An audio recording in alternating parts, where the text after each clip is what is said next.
Okay, so we're discussing operations with functions. So we have a lot of notations here that just describe different ways that you can alter functions. So all these notations like f plus g of x simply means if you have two functions, f and g of x, that you would add the two together.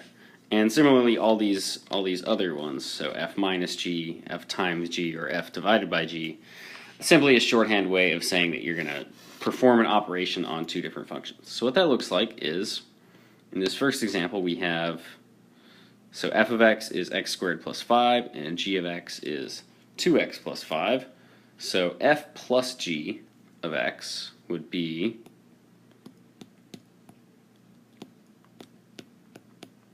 we're just simply going to add these two functions together. So x squared plus 5 plus 2x plus 5. And then if you just combine like terms, you would get x squared plus 2x plus 10. Similarly, subtracting, so f minus g would be x squared plus 5 minus 2x plus 5. And notice, like, the 2x plus 5 has to go in parentheses because we want to subtract the whole thing, which then means subtraction gets distributed, and you end up with x squared minus 2x, and the 5 and the minus 5 go to 0. F times g would be x squared plus 5 times 2x plus 5.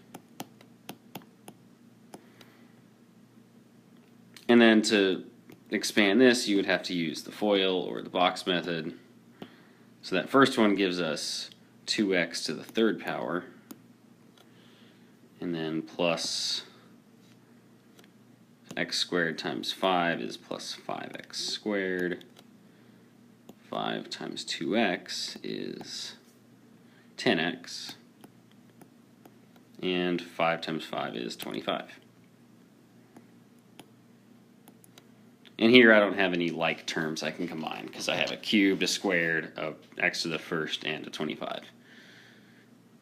And then the last one, so f divided by g,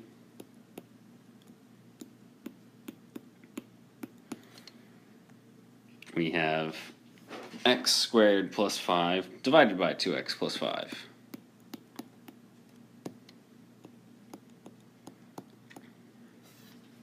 And there's actually nothing I can simplify in that last example.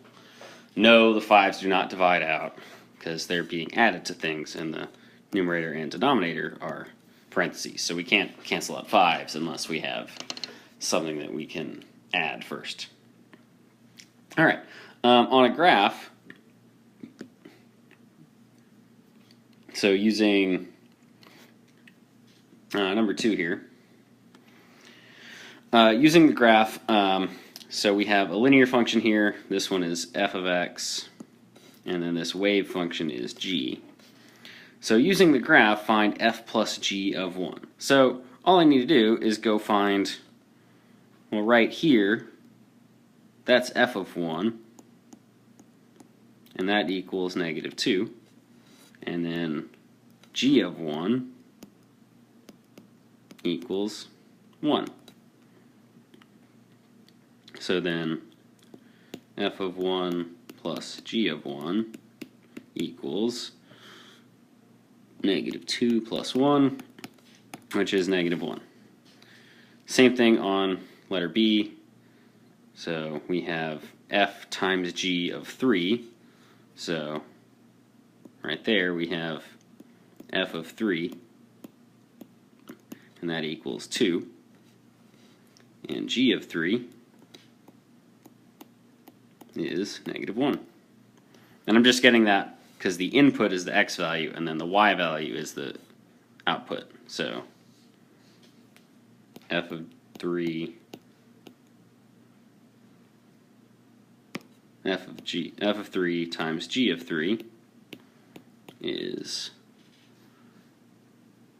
2 times negative 1, which is negative 2.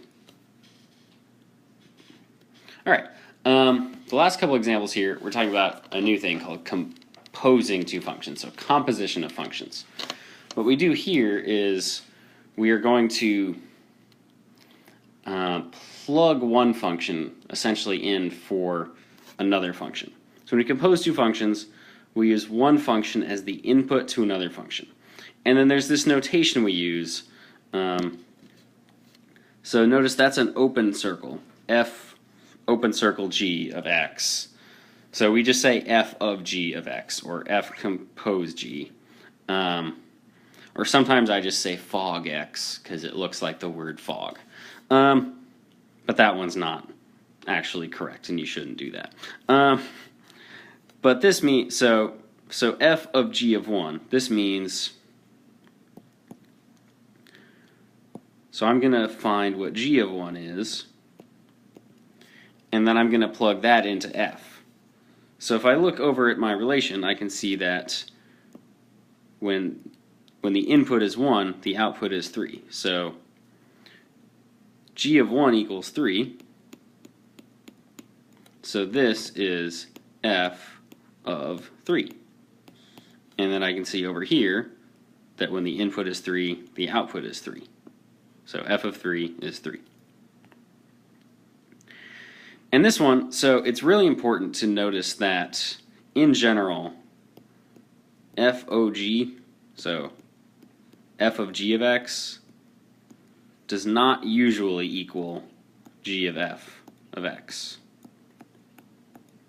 It does sometimes, but it's generally not the case. In rare cases it does, but those are coincidence. They're coincidence or when functions are inverses. So you could write usually here, just so we're correct. So g of f of x, so now I'm going to find f of 1. So if I look over at my table, there's 1, and when x is 1, y is 2. So that's the same as finding g of 2. And then right here I see when g of 2, or when x is 2, y is 2. So this comes out to just 2. With variables, you apply the same concept. So f of g of x here with x plus 4 and x squared minus 7. So to find f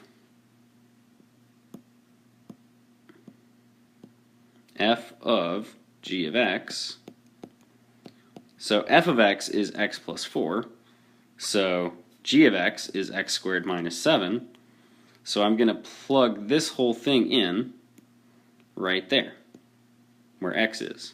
So this is going to become x squared minus 7 plus 4. And then at this point, the parentheses don't matter because we're just adding, so this comes out to x squared negative 7 plus 4 minus 3.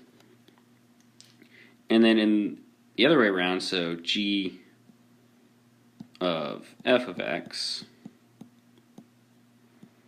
this one's a little bit more